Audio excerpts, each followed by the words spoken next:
welcome to the Wildlife Matters podcast, Series 1, Episode 12. This is the final one of our first series, and it's been a blast so far.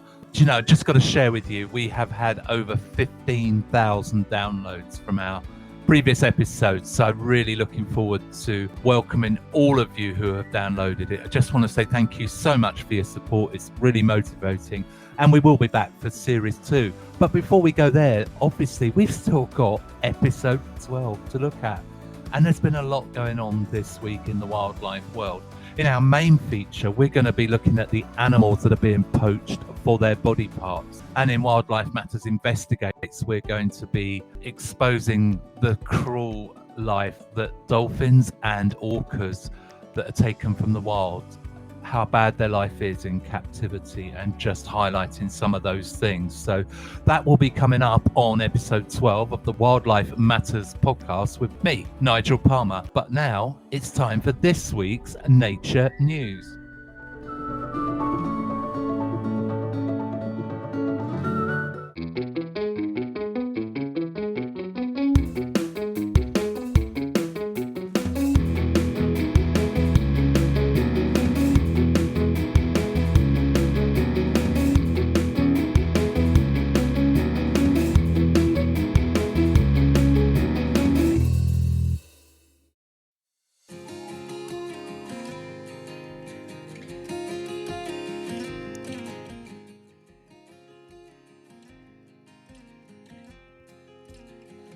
And in this week's Nature News, we're going to be looking at the fantastic news that the killer whale known as Lolita is going to be free from captivity after more than 50 years or 5 decades in a Miami aquarium.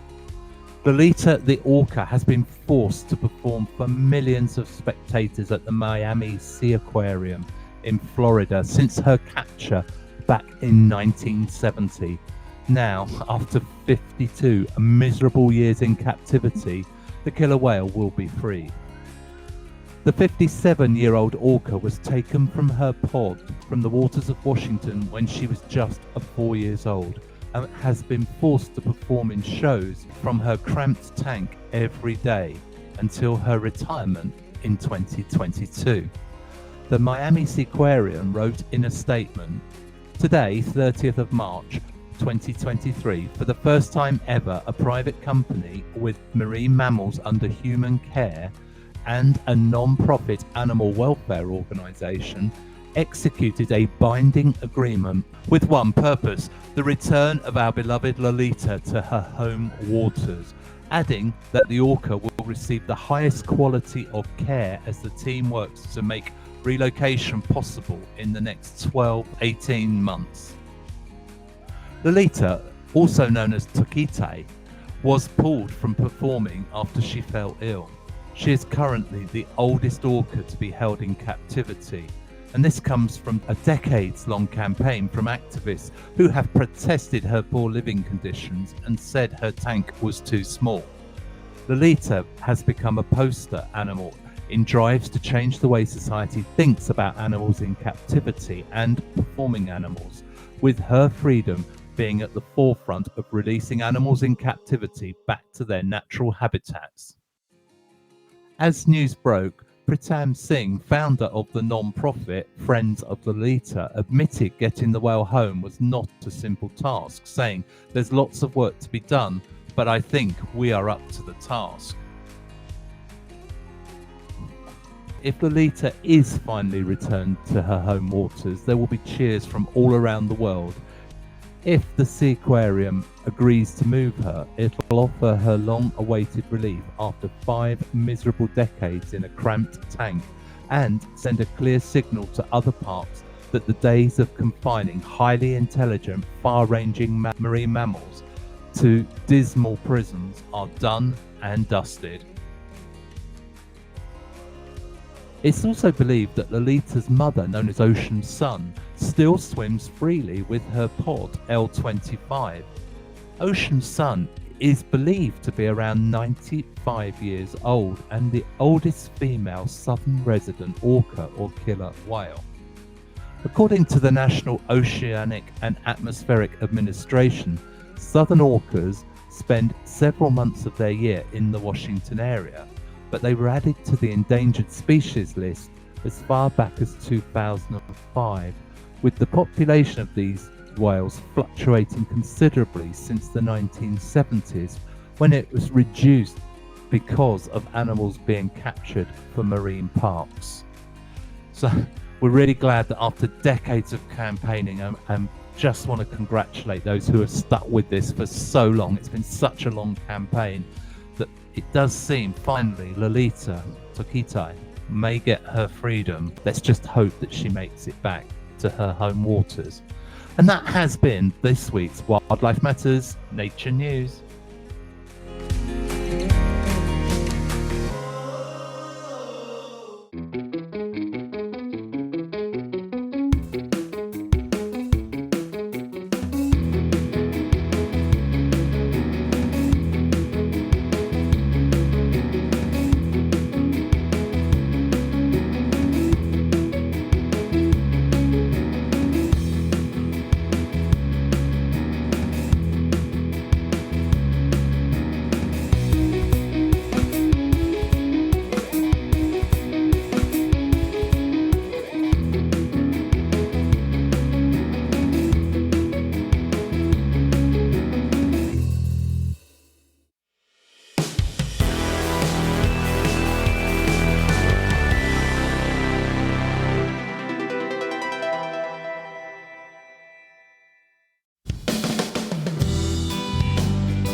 And welcome back. And in this week's Wildlife Matters Investigates, we're going to be looking at the dolphins, orcas, been taken from the wild that were born to be wild, and just explaining to you some of the ways that these animals suffer just to give entertainment to some human beings.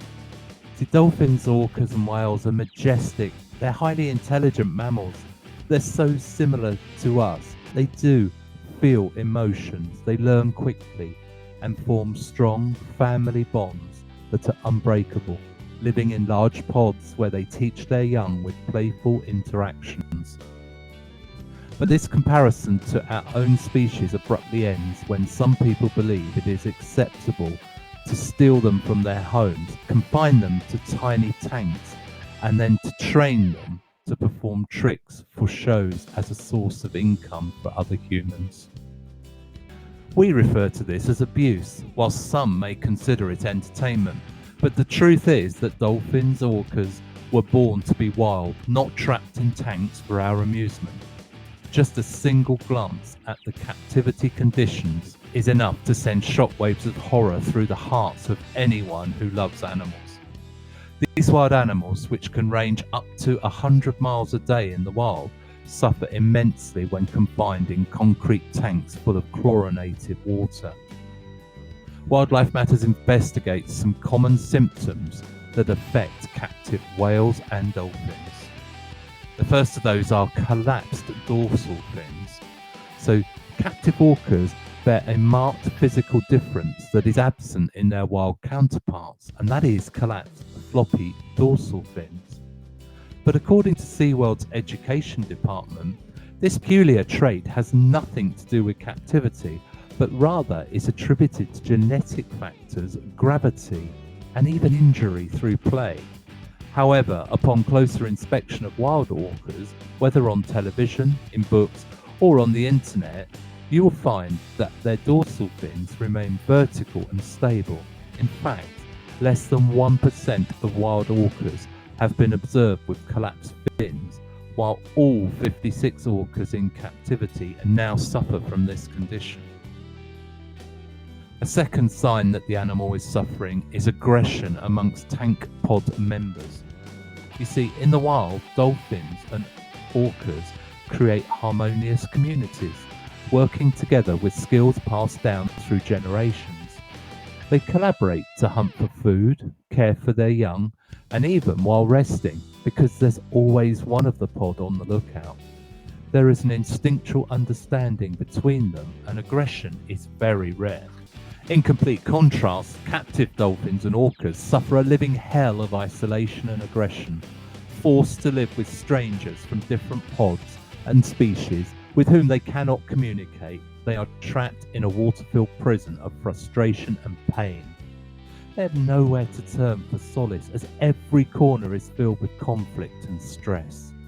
Aggression and violence leading to scars from their tank mates are commonplace among captive dolphins and orcas, wounds that never occur in their natural environment. Although these creatures are natural predators, their relationship with one another in the wild is one of mutualism and communalism. The path to survival lies in the ability to work together. A third symptom is abnormal, repetitive behaviour.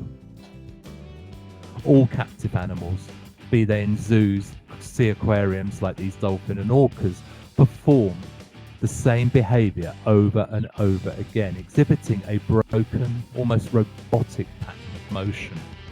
Rather than swimming gracefully in their aquariums, they spin around in circles. Around and around they go, form pecking orders, and lie lifeless like statues on the bottom of their tanks, or sometimes floating motionless on the surface of the pool. The repetition of this behaviour is a heartbreaking sight, an unending reminder of the deprivation that these poor animals suffer. And many of them suffer with broken teeth. You see, if you lived every day caged in sterile water, you would realise the sorrow that comes with this hopelessness. There is no joy to be found in a cramped tank. Many dolphins and orcas spend their time biting hard metal bars that keep them in their living cells, which are so different from their glistening pools they perform for the public. This harrowing behaviour leads to dire dental issues. Captive cetaceans often experience chipped and broken teeth, and some have to go through horrifying dental operations to have their teeth drilled clean from the inside. In fact, many animals have been recorded on self-mutilation. The dolphins and orcas slam themselves against the sides of their tanks in a desperate attempt to break free, as they try to escape the bleak reality of their captivity. The orcas in particular ram the cage bars with an unyielding force that leaves ugly, large, open wounds on their bodies that lead to scars. Their noses were bludgeoned against the metal bars, shredding away the skin until large, gaping sores formed and stained their glossy black coats. It's really harrowing, I'm sorry, but I think people really do need to know that the way these animals do suffer. And many are known to vomit, yes, really vomit in there. After countless rehearsed performances, John Hargrove watched in dismay as the SeaWorld orcas rejected their meals. John Hargrove was a former trainer at SeaWorld who decided to come out and tell the truth to the world. The killer whales would heave and regurgitate their food in a never-ending cycle of monotony, accompanied only by their empty play in the puddles of their own vomit. Some animals even attempted suicide. The cries of agony were inseparable as dolphins and orcas suffered in captivity. The pressure of their confinement becomes too much, driving them to a desperate act of self-annihilation. With a final burst of determination, the creature hurl themselves out of their tanks, determined to end their own lives on their own terms rather than spend them enslaved in their watery prison. Many of these animals are also dependent upon medication. You see, the plight of these dolphins and orcas held captive in SeaWorld tanks is one of suffering beyond measure. SeaWorld has finally admitted to medicating the orcas held captive with powerful psychoactive drugs similar to Valium, effectively drugging them to numb their inner anguish and mask the stark reality of their confinement. There's no denying that these majestic creatures are subjected to immense stress, anxiety, and even severe mental illness as a result of their captivity. And while SeaWorld claims these drugs are only used to keep them calm, there is no mistaking the truth that captivity will never truly be peaceful for these animals or anyone else. There's also been a lot of unusual illnesses recorded in the captive dolphin and orca populations. that are held in tanks at SeaWorld and in other aquariums around the world. Dolphins in the Mirage Hotel in Las Vegas suffered from a contagious pox caused by stress and poor general health, according to a report from the US National Institute of Health. The research conducted by Robert Small and Douglas DeMaster was clear. The mortality rate for cetaceans held captive was 2.5 times higher than those held in the wild. SeaWorld's assertion that modern care and antibiotics could extend the lives of their captive animals beyond their wild cousins was a shallow attempt to hide the truth. The facts remain obscured, but we know that in the wild, orcas can live as long as 80 to 90 years, yet only 2 female orcas have managed to reach 40 years old in captivity, while no males have made it past 35.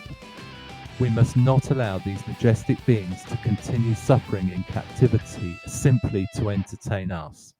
This heartless industry should be stopped, and those who profit from it should be held accountable.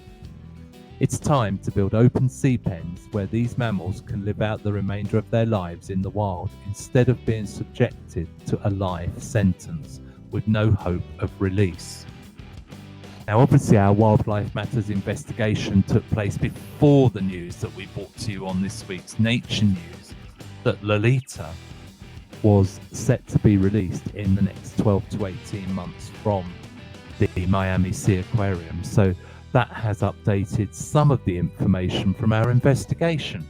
Nevertheless, Wildlife Matters Investigates will return with a brand new series, Series 2, with a whole lot of new investigations. And I really hope that wasn't too distressing, but it's opened your eyes to the suffering that these animals undergo just to become entertainment for some human beings. That was this week's Wildlife Matters Investigates.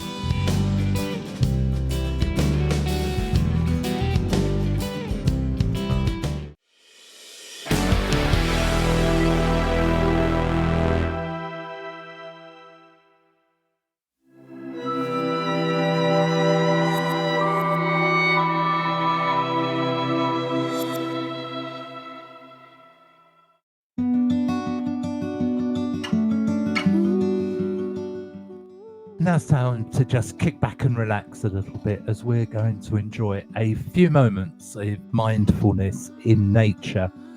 And this week's animal mystery noise, for you to try and identify, I have to say, is one of the largest mammals that you'll find in the UK, but that's the only clue you're getting. Sit back, relax, and enjoy.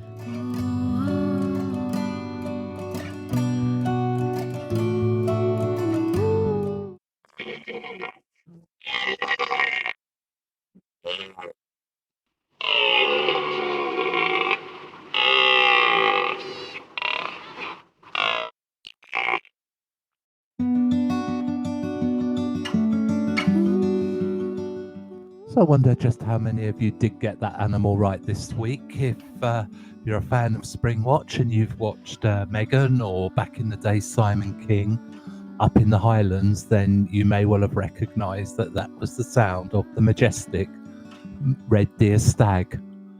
That was this week's Wildlife Matters Mindful Moments.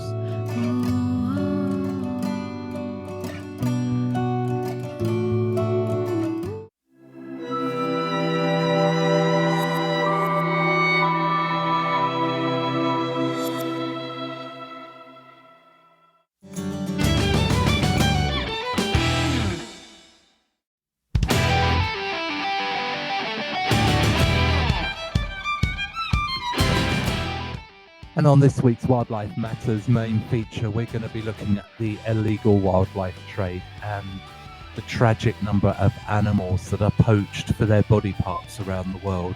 Many of you might be aware that ivory is a massive market, and the ivory tusks of African elephants have been stained red with their innocent blood as it's been spilt in search of ivory. Do you know, every year 35 to 50,000 elephants are slaughtered for their precious tusks, and their lives were taken to feed this relentless and cruel trade. The lucrative illegal wildlife trade is worth billions of dollars every year. It's driven by soaring prices of ivory and other animal parts, prices that have increased over 1,000% since the CITES ban was introduced back in 1989.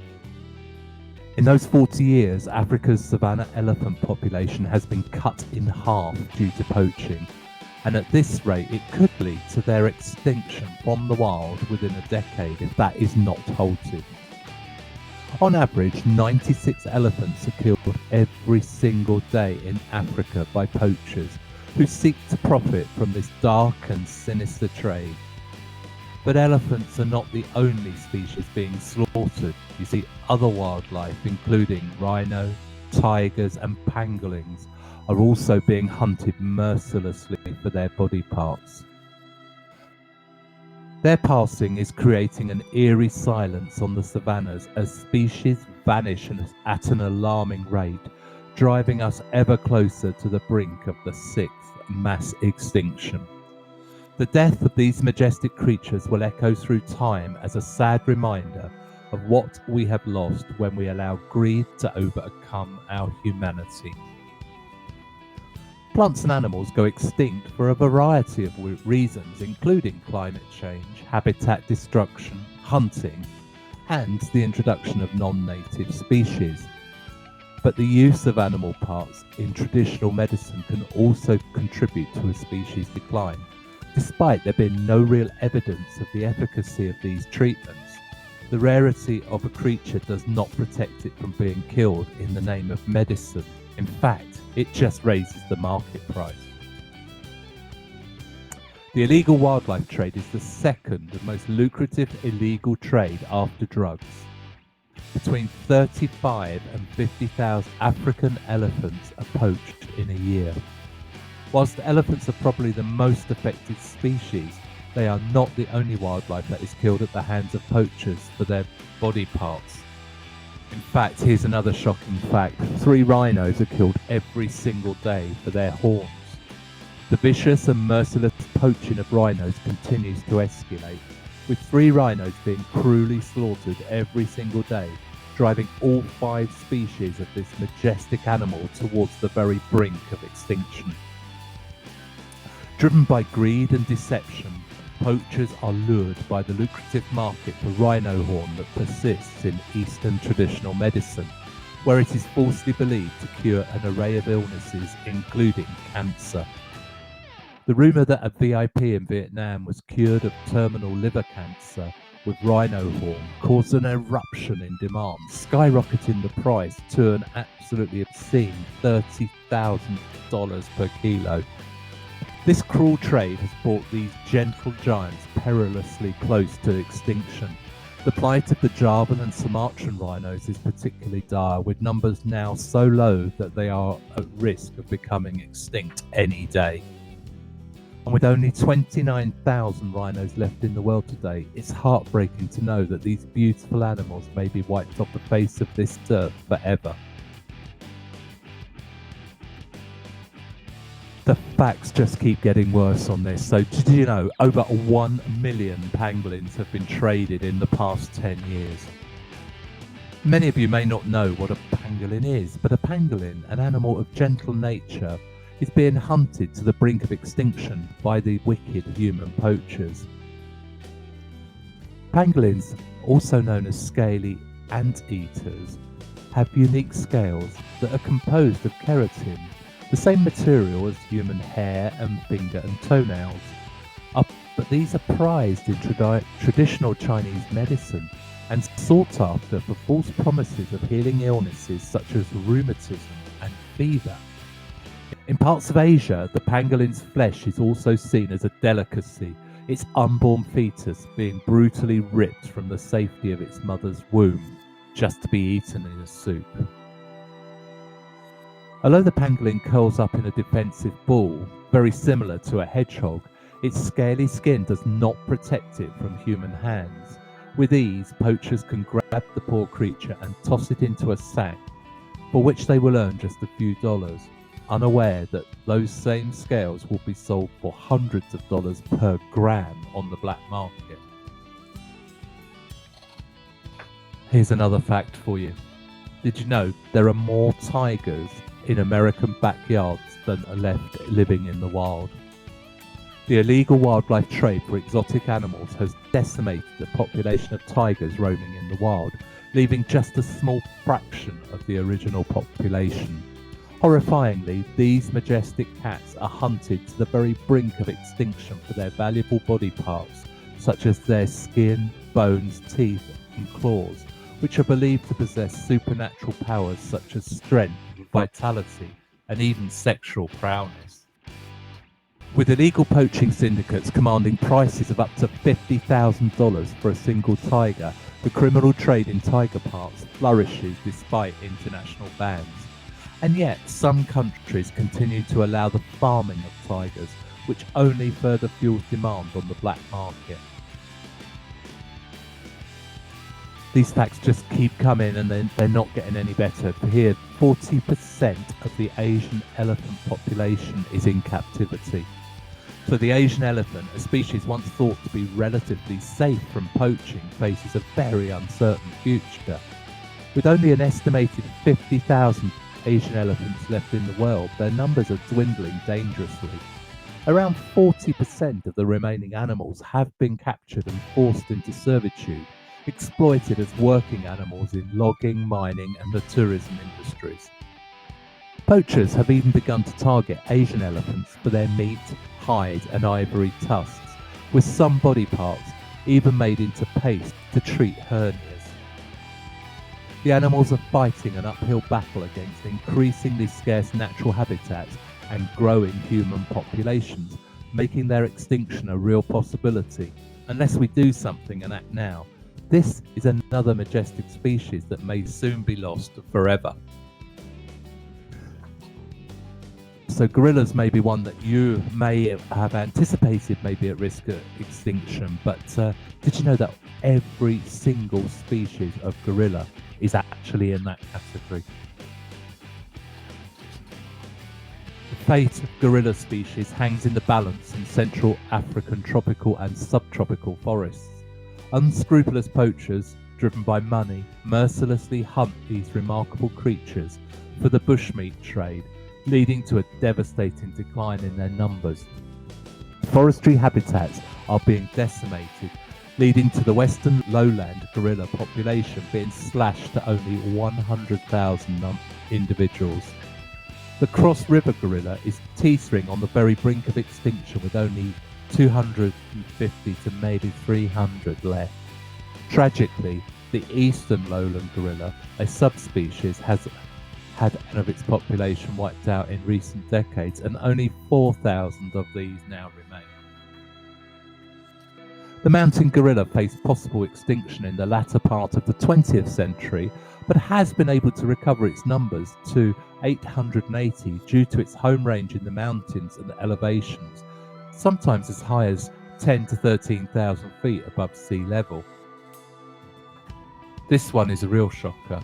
So 28,000 freshwater turtles are traded every single day. That's around 80% of Asia's freshwater turtle species are in danger of extinction.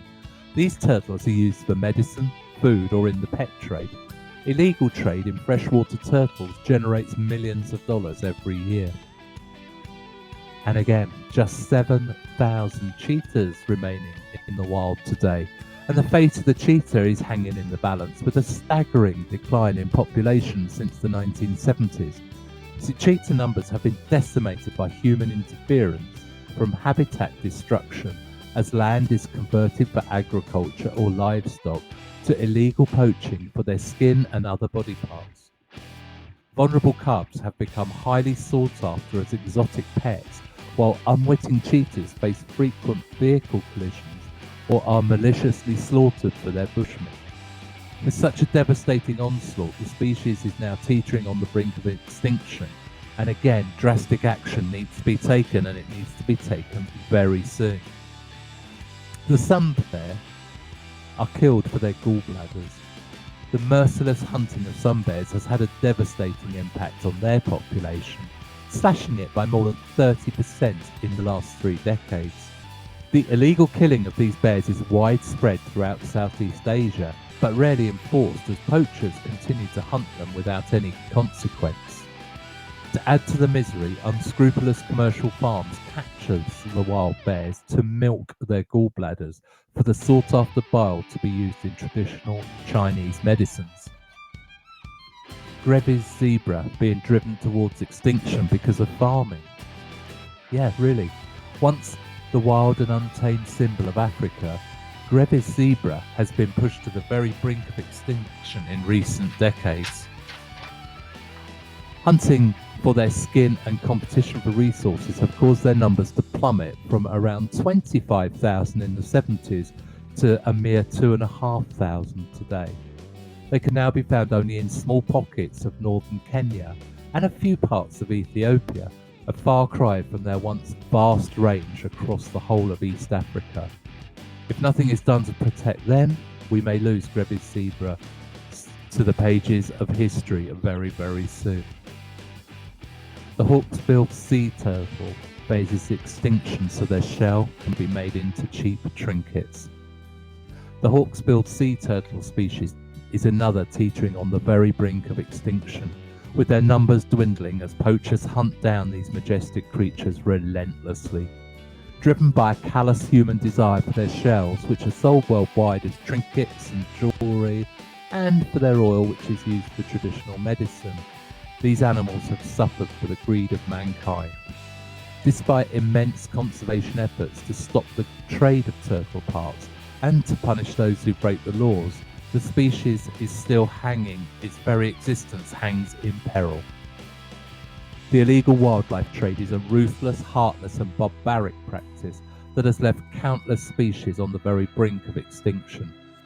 Wild animals, prized for their fur, ivory, horns and other body parts, are targeted mercilessly by poachers whose shocking disregard for life has led to a never-ending bloodbath in the animal kingdom. The impact of this unscrupulous trade is not just limited to wildlife. Over the past 10 years, more than 1,000 human rangers have sacrificed their lives trying to protect vulnerable species from poachers. The stories of these brave men and women have been tragically forgotten, whilst we mourn the loss of majestic elephants, rhinos and other animals that were brutally slaughtered for the sake of tradition and fashion accessories.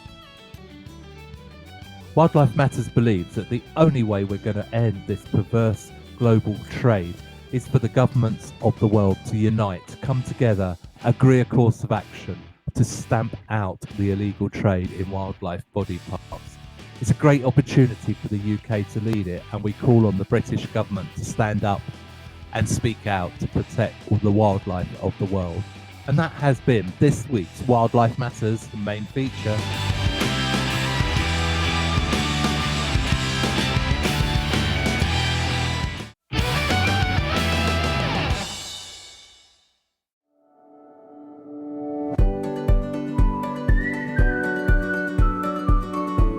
And that was this week's Wildlife Matters main feature. I hope you enjoyed it. That just about brings us to the end of episode 12, the end of series 1 of the Wildlife Matters podcast. We will be back in a couple of weeks with series 2, and we have some great new features and things that we're going to bring into that, including Q&As, a few guest interviews, and we're getting out and about on some local wildlife projects, bringing you updates on some of the work that people are doing actually on the ground. All that to come in series 2. But for now, I'd just like to thank all of you who have downloaded, subscribed to the podcast and supported us. Some of the emails we've had have been fantastic. I'd like to say huge thanks to Tom and to Frank for their really supportive emails, and also to Janice. Really motivate me on, and of course we'd love to hear from you, and we love to receive emails, so please do get in touch if you'd like to. Our email address is hello@wildlife-matters.org. That's hello@wildlife-matters.org. You can keep up to date or support your favourite podcast by going to Ways to Help on our website, and our website address is www.wildlife-matters.org. wildlife-matters.org. That's www.wildlife-matters.org. Like I say, we will be back in a couple of weeks with a brand new series, lots of new features, and for you to enjoy and look out for. But for now, that's me, Nigel Palmer, your host, Wildlife Matters, signing out.